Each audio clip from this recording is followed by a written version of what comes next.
आपने देखा होगा, हमने हमारे संकल्प पत्र में वायदा किया था कि किसी भी पेपर को लीक नहीं होने देंगे, और जिस तरह से पेपर लीक हुआ है उनको हम बख्शेंगे नहीं।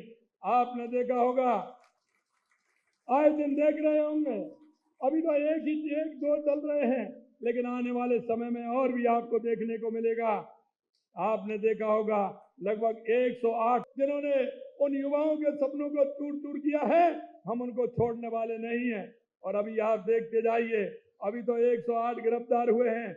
आने वाले समय में कोई भी हो, कैसा भी हो, किसी को बख्शा नहीं जाएगा, यह मैं आपसे कहना चाहता हूं। मित्रों, पेपर लीक के अलावा अनुचित तरीकों से परीक्षा पास करने वाले अयोग्य व्यक्ति महत्वपूर्ण पदों पर पहुंचेगा तो वो नुकसान नहीं पहुंचाएगा क्या? अगर अयोग्य व्यक्ति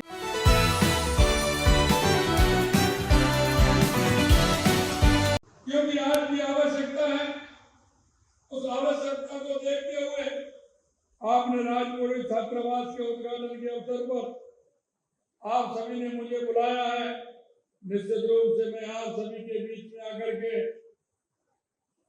खुशी का अनुभव कर रहा हूं और एक ऐसे कार्यक्रम में आया हूं जिसके लिए मैं आप सभी को बहुत बहुत बधाई और शुभकामनाएं देना चाहता हूं। जयपुर में राजपुरोहित छात्रावास का निर्माण आने वाले समय में समाज के युवाओं को उनके सपने को पूरा करने का काम करेगा, क्योंकि कोई भी युवा आगे बढ़ता है, उसके मन में कोई ना कोई जिज्ञासा होती है, उसके मन में कोई ना कुछ कर गुजरने की इच्छा होती है, लेकिन कई बार उसके सामने ऐसी परिस्थिति आती है कि वो नहीं कर पाता है। आप सभी समाज के बंधुओं ने यह जो निर्णय लिया है, निश्चित रूप से इस निर्णय के माध्यम से उन युवाओं को दिशा मिलेगी जिनके मन में करने की कुछ तमन्ना होती है, और वो तमन्ना करने की होती है तो उसमें आपका ये छात्रावास मील का पत्थर साबित होगा। इतना मैं कहना चाहता हूं। यहाँ उपस्थित महानुभावों के दर्शन से मुझे बहुत प्रसन्नता हुई है, और मुझे ध्यान है इन्हीं दिनों में मैं आसोत्रा धाम की मेरी हाल की यात्रा हुई थी। मैं महाराज जो हमारे तुलसाराम जी महाराज हैं, वहां उनका मुझे आशीर्वाद मिला, और उनका आशीर्वाद ही नहीं, जिस तरह से समाज के बंधुओं ने एक कार्यक्रम चलाया, यही नहीं पूरे देश के अंदर, शंकर सिंह जी कह रहे थे, पूरे देश के अंदर महाराज खेताराम जी का जो आशीर्वाद है मैं देखता हूं। जहां भी मैं जाता हूं समाज के बंधु आते हैं, और जिस तरह का मैं उनका मन और भाव देखता हूं, निश्चित रूप से मन प्रसन्न होता है। उन्होंने अपनी इस राजस्थान की धरती से, इस राजस्थान की मिट्टी से जाकर के पूरे देश के अंदर में जो खुशबू फैलाने का काम किया है, निश्चित रूप से मैं माननीय हमारे खेताराम जी महाराज जी के जो उनका आदेश और उनकी प्रेरणा और उनके आशीर्वाद से जो हमें मिला है, वो पूरे देश के अंदर हम उस खुशबू को फैला रहे हैं। यही नहीं, मैं आपसे निवेदन करना चाहता हूं कि यह छात्रावास समाज के युवाओं को गुणवत्ता शिक्षा प्राप्त करने के लिए एक मजबूत आधार भी बनेगा। हम जानते हैं कि शिक्षा किसी भी व्यक्ति और समाज के विकास का आधार होती है। शिक्षा से ही ज्ञान प्राप्त होता है, शिक्षा से ही कौशल विकास होता है, और शिक्षा से ही समाज में सकारात्मक बदलाव भी होता है, और शिक्षा से ही समाज का उद्धार भी होता है। क्योंकि आने वाले समय में यह आधुनिक युग में शिक्षा बहुत ही महत्वपूर्ण है। हम सभी को ध्यान भी देना चाहिए। हमें हमारे उन सभी बच्चों को, हमारे युवा भाइयों को दिशा देने का काम भी हमें करना चाहिए। शिक्षा में आत्मनिर्भर बनाती है और बेहतर जीवन जीने का मार्ग भी प्रदर्शित करती है। ग्रामीण क्षेत्रों के विद्यार्थियों को कई बार उच्च शिक्षा नहीं मिल पाती है, किसी कारण से वो प्रतियोगी परीक्षाओं में भाग नहीं ले पाते हैं, लेकिन ये अच्छा आपका सोच, आपका जो विजन है, इस विजन के माध्यम से ऐसे विद्यार्थियों को यह छात्रावास वरदान साबित होगा। यही नहीं, छात्रावास में केवल रहने खाने की सुविधा प्रदान हो ऐसा नहीं, बल्कि एक सुरक्षित और सहायक वातावरण भी प्रदान होता है, जिससे उसका आगे जो वातावरण बनता है उसमें उस बच्चे का आगे जो उसकी खूबी और हॉबी होती है उसके माध्यम से वो काम करता है। राजपुरोहित समाज ने एक आधुनिक सुविधाओं से सुसज्जित, मुझे विश्वास है कि ऐसा एक छात्रावास बनवाया है जो निश्चित रूप से छात्रावास विद्यार्थियों को एक शांत और आरामदायक वातावरण प्रदान करेगा, जो पढ़ाई में सहायक भी होगा। मेरे प्यारे भाइयों मित्रों, मैं आप सभी बहुत ही भाग्यशाली हैं जिन्हें छात्रावास में रहने का अवसर मिल रहा है।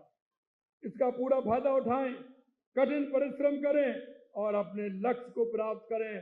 स्वामी विवेकानंद जी ने कहा था कि 21वीं सदी भारत की होगी और 21वीं सदी भारत की होगी, और उन्होंने कहा कि उठो, जागो और इस देश दुनिया पर छा जाओ।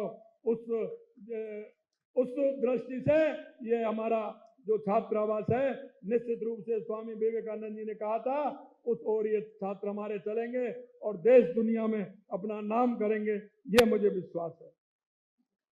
यही नहीं मेरे भाई और बहनों, छात्रावास समाज के युवाओं का एक मंच प्रदान भी करेगा। जैसा मैंने कहा, भारत एक युवा देश है। हमारे प्रधानमंत्री नरेंद्र मोदी जी की प्राथमिकता है कि उन्होंने युवा शक्ति राष्ट्र शक्ति के रूप में पहचान मिले और दुनिया में बढ़ता हुआ भारत का गौरव हो, और हमारी ये पीढ़ी, आने वाली युवा पीढ़ी दुनिया में अपना नाम रोशन करे। प्रधानमंत्री जी ने शिक्षा प्रणाली को रोजगार उन्मुखी बनाने, युवाओं को 21वीं सदी की चुनौतियों का सामना करने के लायक बनाने और उन्हें वैश्विक नागरिक के रूप में तैयार करने के लिए राष्ट्रीय शिक्षा नीति 2020 लागू की है। प्रधानमंत्री जी के नेतृत्व में 2014 के बाद देश में जो परिवर्तन आप देख रहे हैं वो किसी भी क्षेत्र में हो, 2014 के बाद आपने जो देश में परिवर्तन दिखा है, चाहे वो गरीब कल्याण की योजनाएं हो, चाहे हमारे विकास की योजनाएं हो, या हमारे सीमाओं की सुरक्षा हो, या आतंकवाद नक्सलवाद का खात्मा हो, या दुनिया में बढ़ता हुआ भारत का गौरव हो, यह 2014 के बाद आपने देखने को मिला है। मैं आपसे यही कहना चाहता हूँ, हमारी शिक्षा के बुनियादी ढांचे जब तक ठीक प्रकार से नहीं होगा, हमारी शिक्षा जब तक हमारी गुणवत्तापूर्ण नहीं होगी, हमारी शिक्षा रोजगार उन्मुख नहीं होगी, हमारी शिक्षा कर्तव्यनिष्ठ नहीं होगी, हमारी शिक्षा अगर कर्तव्यनिष्ठ का उसमें उदाहरण नहीं होगा तो कोई मतलब नहीं होगा। क्योंकि हमारी संस्कृति, हमारा विचार, हमारे उन मुनियों ऋषियों की हमारी वो धाती जिन्होंने हमारे को संस्कार दिए, उन संस्कारों पर चल करके इस देश और दुनिया में भारत को आगे बढ़ाने के लिए हमें काम करना है।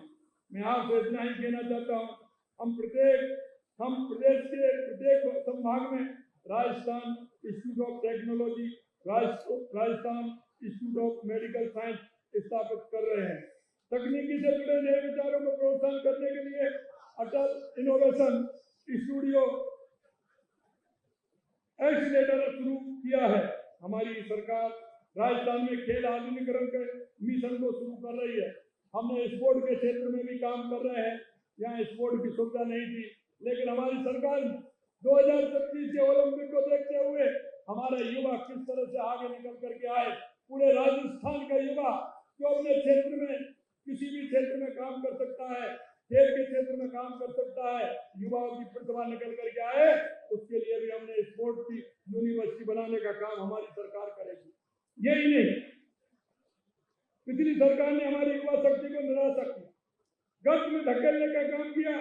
आए दिन होने वाले पेपर लीक होते थे, उनकी घटनाएं किस तरह की होती थी। कड़ी मेहनत करने वाला वो विद्यार्थी, गांव और ढाणी से आने वाले विद्यार्थी, वो रोता था क्योंकि वो पेपर की तैयारी करता था। पिताजी उसके पेपर की तैयारी कराने के लिए उसको हॉस्टल दिलाते थे, उसको कोचिंग कराते थे, लेकिन आए दिन जिस तरह से आप देखते थे पेपर लीक हो जाते थे।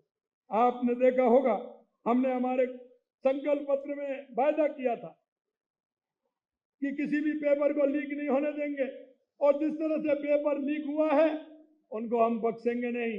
आपने देखा होगा, आए दिन देख रहे होंगे अभी तो एक दो चल रहे हैं, लेकिन आने वाले समय में और भी आपको देखने को मिलेगा। आपने देखा होगा लगभग 108 लोगों को गिरफ्तार किया गया है। ये वो लोग हैं जिन्होंने युवाओं के सपनों को चकनाचूर किया। उन्होंने उस गरीब बच्चे के सपनों को चकनाचूर करने का काम किया।